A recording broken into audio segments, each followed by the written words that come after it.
ведет эту информационную программу «Вести Кудымкар». Студия Надежда Климова. Дженета Медшортема Зилыш. Музей сотрудники Светлыса Виль-экспедиция и Тыртыса Фондез. Люсьвинский район величло с чулетом Зажинкинима Бежалун. Кудымкариш образование лан управлению пондачус проверяет школа из дачелецаддез. Это кадыч образовательное учреждение зон велосокерамыш ремонтез. В этом году мы запланировали общий объем финансовых средств на приведение нормативного состояния наших объектов в пределах 10 миллионов. Это, в принципе, такая же сумма и была в прошлом году утверждена. На сегодняшний день все ремонтные работы практически проведены. Остались небольшие работы. Самые серьезные крупные работы мы провели в 11-м детском саду. Отремонтировали кровлю. В информационно-методическом центре отремонтировали кровлю. Поставили окна в детском саду 28-м. В детской спортивной, юношеской спортивной школе и поменяли часть окон в спортзале школы номер 2. Дошкольников, значит, мы будем принимать около, по-моему, 400 детей, 350, а первоклассников у нас поступит 513 из детей, проживающих в городе Кудымкаре. Мест достаточно, классы у нас, правда, переуплотненные, но в будущем мы должны освободить от такой нагрузки школу номер 2. Планируем в филиале УТКУ, когда передадут его городу Кудымкару, на этих площадях открыть чисто начальную школу. Ну, это будет структурное подразделение у школы номер 2. Белоевская сельская амбулатория. Проверка Анмунис Кудымкарич, главный прокурор. Значит, ответ мы вам дадим. При необходимости будут приняты все возможные меры прокурорского реагирования. Вместо врача в палате Белоевской больницы прием ведет кудымкарский прокурор. Здесь проводится комплексная проверка. Люди обратились в надзорное ведомство, утверждая, что сельской медицине нужна скорая помощь. Чтобы все-таки нас не закрывали и детское, и взрослому населению лечиться негде. В основном, вот у нас все Григорьевна подтвердит, что у нас в основном люди, как говорится, малообеспеченные, среднего достатка и то мало. Все началось с того, что в Белоевской больнице перенесли детский круглосуточный стационар в Кудымкар. Если ребенку потребуется госпитализация, его придется везти за 20 километров. Кислородный аппарат, мешок ампул, весы, ингалятор. По словам медсестер, больница полностью оснащена для круглосуточного пребывания детей. Есть все необходимое оборудование, а вот по официальному ответу Минздрава не могут найти врача. Это первая причина переноса стационара. Вторая – отделение не пользуется спросом. Я еще раз говорю, вот полгода мы работаем, на 11 койках находится 1-2 ребенка. То есть люди это сейчас, вот они информацию воспринимают, не зная ни анализа, ничего прочего. У специалистов на местах и другие цифры. Весной у нас лежали до 18-19 человек на круглосуточном пребывании. Сейчас в детском отделении остались только койки дневного стационара и постоянно ведет прием педиатр. Кроме этого, в больнице уже сократили терапевтическое, хирургическое, инфекционное отделение. Кроме села, Белоевская больница обслуживает и поселение. Это еще 57 деревень, доступ к которым из-за плохих дорог порой бывает затруднен. Кроме того, люди заявляют, что и в Кудымкаре больничную койку не получить. Там отправляют в село Ошиб, это еще 40 километров. Жители не могут выезжать за пределы села Белоева. Основная масса перенаправляется в Ошиб. Мы должны будем в полном объеме проверить все доводы обращений и при необходимости, в случае выявления нарушений, принять максимальное количество, даже исчерпывающий комплекс мер реагирования. Итоги проверки обещают озвучить в течение 30 дней. И тогда будет понятно, были ли нарушены права людей при оптимизации здравоохранения. Дмитрий Буланов, Денис Дульцев, Вести Пермь. Локтан Шочищан Луннеза, Качевский район, Октябрьский поселок, Тырас 120 год. История поселка очень интересная, и начиналась она в 1898 году. Изначально наш поселок назывался «Ферма», был Качевским учебным опытным хозяйством под управлением агронома Жигарева Евгения Макаровича. Благодаря его знаниям и стараниям уже в 1901 году учебное хозяйство стало опытно-показательным. В 40-е годы на территории поселка были образованы два довольно крупных предприятия.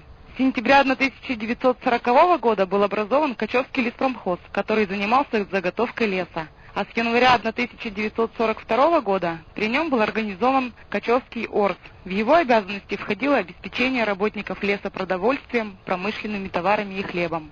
В октябре 1957 года поселок Ферма был переименован в поселок Октябрьский. Жители поселка трепетно берегут свою малую родину и поселком своим гордятся. 4 августа приглашаем всех на праздничное гуляние, посвященное 120-летнему юбилею поселка. Программа праздника очень насыщена. Мы желаем нашему поселку дальнейшего развития и процветания. С юбилеем вас, дорогие односельчане! Июль месяц Коми-Пермяцкий краеведческий музей ветлис историко-этнографической экспедиция. Вил экспонат из музея Вайс Качевской районищ. Не исследуйтесь ойвывша Коми-Пермякизлищ этнография и культура. Куим лун косташогми светлен как ямус населенный пункт и актемисто музейный экспонат. А шамасия мы музейный фонд богачались шеретом рубахезен и сарафаннезен. Уна пачкамеша, когда с этого векша, это уджит исторический дон. Экспедиция Коста Эктам Торрез, пыраса музейная коллекция, и луаса мучаломаш виджет исчезла.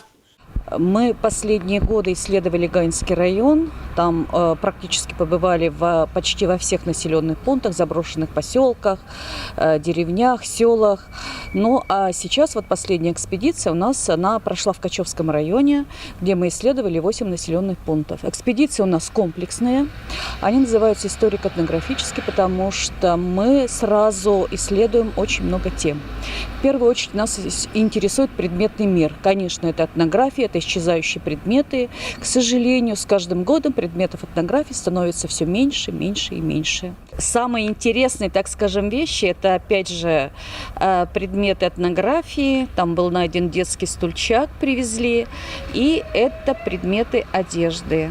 Это сарафан, это пояс-кушак, который, к сожалению, остается все меньше и меньше. То есть подлинных их практически нет. Юсвинский районыш Чинагорд деревнян лащечины порьетны медоджа кольталыш вежалун. Зажинки шуе джимлялымланда медоджа кольталын традиционный обрядовый фестивальный вежалун. Сиадон табыттам урожай. Мувылын уджалыщезас данылышне кокнет колана уж. Юсинский мувылын это вежалун сачулатыны даскакат прыщани.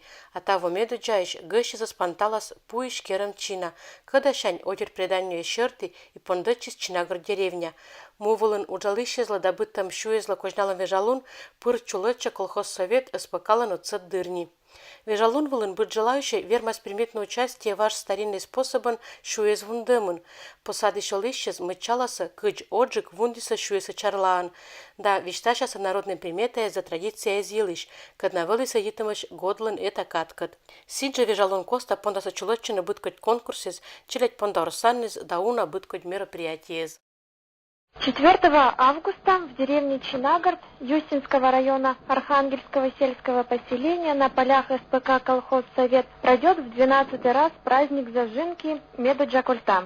Гостей праздника будет встречать при въезде в деревню Чинагорд деревянная скульптура Чины, основательницы деревни, которую мастерит день и ночь преподаватель технологии Архангельской средней школы Калай Вениаминович Калин. Зажинки – это праздник наших предков, живших на земле в ладу с природой. Весь праздник построен на основе коми-пермяцкого фольклора и исполняется на коми-пермяцком языке. В ходе праздника можно увидеть красивый обряд благодарения силам природы за добрый урожай, встретиться с героями коми-пермяцкого эпоса, принять участие в конкурсе жнецов, в конкурсе хлеба «Вильнянь» и в конкурсе силачей. На празднике можно приобрести для себя изделия мастеров декоративно-прикладного творчества, продукцию коми-пермяцкой кухни, сур, иреш, а также лесные ягоды, мед, березовые веники. А самые смелые могут полетать на вертолете и посмотреть всю фестивальную площадку с высоты птичьего полета. Весь день будет работать музей под открытым небом, город Менамзарния и сказочная поляна в гостях у Чины.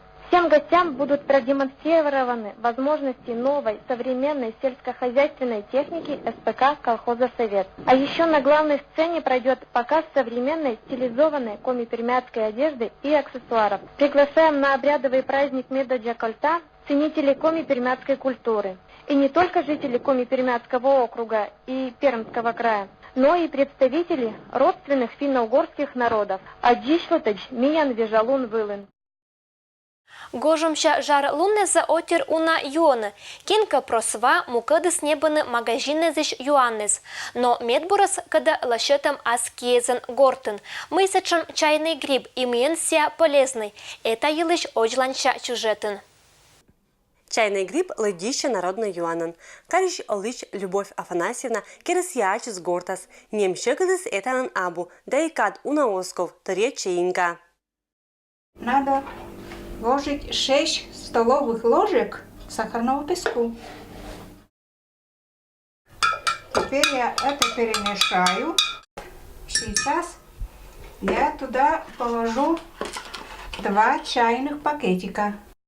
Эти пакетики я оставляю на целые сутки. Пока, значит, чай у меня не отстынет, пусть заваривается. Сычетаче пожесоттыны мята сетерлист не томадик турун. Няневна вежасы чайлышкыр, керасысия ащаман. Он вот такой толщины, например, вот получится. Все, можно уже разделять. Сам гриб показывает, что у него уже 2 слоя получилось. А сколько нужно времени, чтобы из одного слоя получилось 2 слоя? Это надо заваривать, наверное, за 3-4. Чайный гриб остую рытный пуртан, кола жаганика янсетны джир киезен. Сычин кычпуктыны сыстамбанга, се кола мещетны ван. Сек сыщень лоас польза.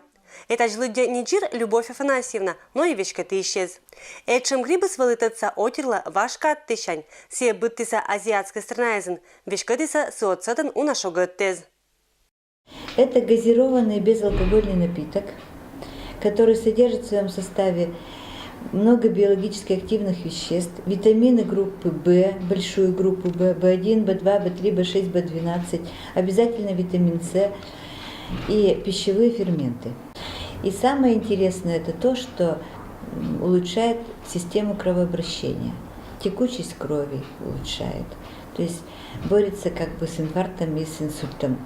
Ну и для многих, наверное, будет интересно, снимает похмельный синдром. Иногда чайный гриб называют еще и утренним детоксом. Сиен мещетаны чужем и нельки говяланы юрши. Сетчем юан от сала кучихлан бытко чагет тещань. Лучше его пить, конечно, после еды, потому что там есть ферменты, и они переваривают пищу. А если мы выпьем на голодный желудок, то будут переваривать не пищу, а слизистую оболочку нашего желудочно-кишечного тракта. Противопоказаний для гриба практически нет, потому что токсического компонента у чайного гриба не существует. И можно употреблять не только взрослым, но и детям. Любовь Афанасьевна лан пырем полезный юан лан запас. Керны это абушекет, кола джир шиньины медсыпычка ешедника чем нять. Ну а коль чем торрезен ин который чем атищ отеркат. Может, я и не то скажу, но как люди говорят, что чай помогает, значит, выводит холестерин, для кишечного тракта полезен, выводит желчь. Ну, в общем, много-много кое-чего этот чай помогает. А жажду хорошо утоляет? Жажду очень хорошо утоляет, очень хорошо. Особенно в жару. Я вытаскиваю из холодильника этот чай, сразу с холодильника пью такой холодный. И магазиниш небны осков, да и не пыр небом товар, а с керм шабуржик. Ну а это юанас горшкоч кмем коста пырнет салас. Людмила Дмитриева, Александр Рябков, Вести Кудымкар. Это был Миян Быдас, Аджишлатач.